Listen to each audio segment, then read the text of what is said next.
What is Screen Rant trying to justify now? Well, they're saying Discovery makes the classic mistake Star Trek TOS always made. Star Trek Discovery's Captain Burnham, Captain Mikey Spock, takes Saru and Culber on her away team, echoing how Kirk, Spock, and McCoy often left the Enterprise. When Captain Mikey Spock, so like Martin Green, formed an away team in Star Trek Discovery Episode 4, Season 4, Episode 11, she made the same mistake as the Star Trek original series. After traveling through the galactic barrier to a brand new galaxy, Mikey Spock and the USS STD remain at a loss it's about how to make first contact with Species 10C, the Dark Matter anomaly's creator.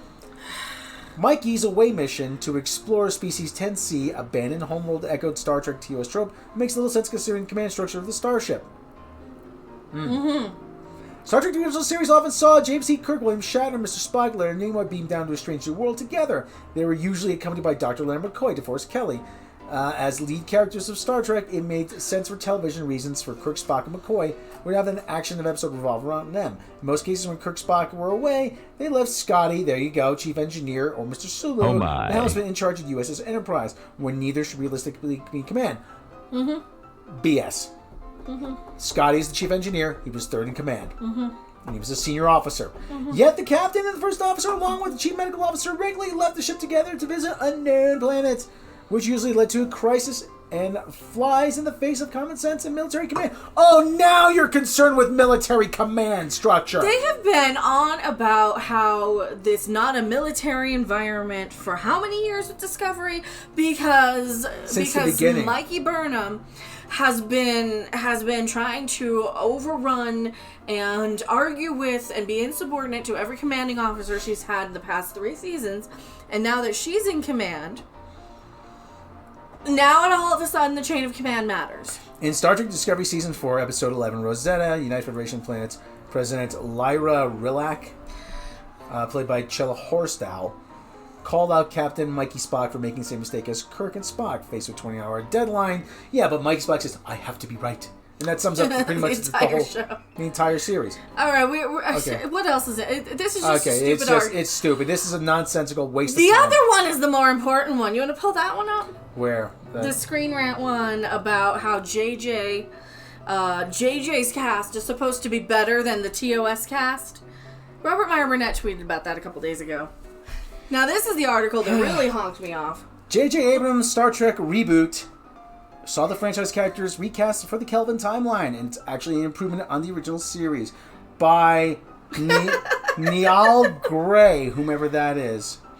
With JJ Abrams' Star Trek reboot came the whole host of new actors, and the Kelvin timeline cast is actually better than the original series. Celebrated as pioneer of modern sci-fi, Star Trek the original series challenged the conventions of its day, proving itself a groundbreaking piece of television in the process. Its cast of characters became iconic as the show itself, and their lasting impression on pop culture cannot be understated.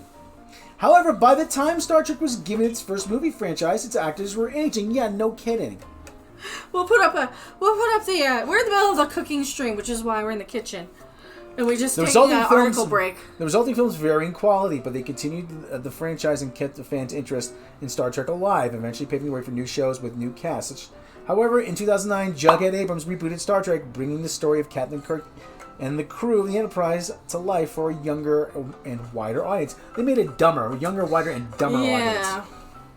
Naturally, with its new timeline, Star Trek reboot got a new cast. This cast was made up of younger stars, including a number of A-listers. They weren't A-listers. None of them were A-listers at the time. No.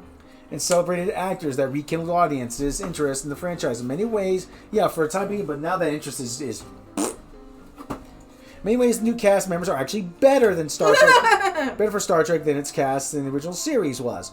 This might sound like sacrilege to many Star Trek fans. It is. It's not so much sacrilege, it's just insulting clickbait at this point. Yeah. It's just hate bait. It's worse than race bait articles. Well, the reason is Chris Pine, Zoe Saldana, and Carl Urban bring A-list talent to Star Trek, but none of them were A-list talent back then. No, they were all a bunch of unknowns. They're all unknowns. Wasn't Carl Urban he was just on Xena?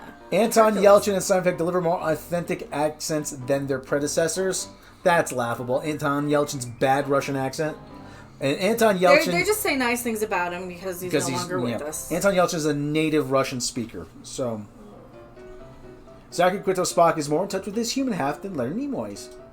Oh, and here's a good one. John Cho Sulu is more defined than George Takei's. Oh my. Despite being one of the original series' most beloved characters, Star Trek Sulu was always something of a minor character. Yeah, because he's a helmsman. Even in the first Star Trek movies, George Takei Sulu always took a backseat to Kirk and Spock because he's not the main character. However, for JJ Abrams' reboot, the franchise role was passed to John Cho, predominantly comedic actor best known for Harold and Kumar movies.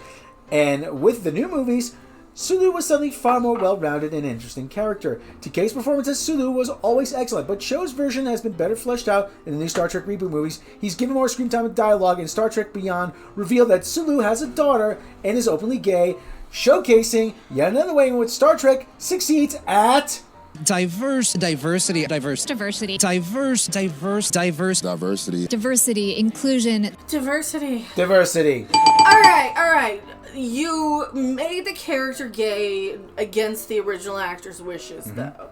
Just to virtue signal and say, hey, narcissistic a-holes, you can see yourself on screen. I'm still waiting to see myself on screen. I have never seen myself represented on screen. And BS of this, oh, well, you're white, you see yourself all the time. I am not the exact same person as every other person who kind of happens to share pigmentation as me. And neither are people of color, neither are gay people, neither are women, and I'm just sick of this. This narcissistic representation shit can just suck my...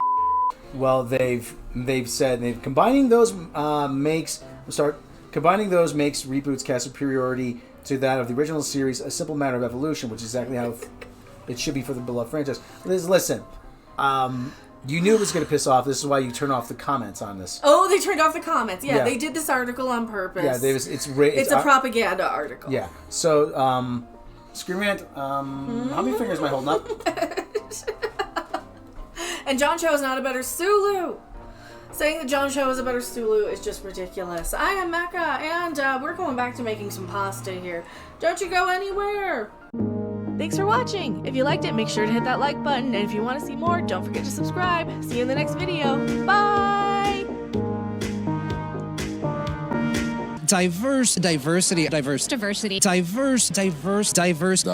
Diversity, inclusion.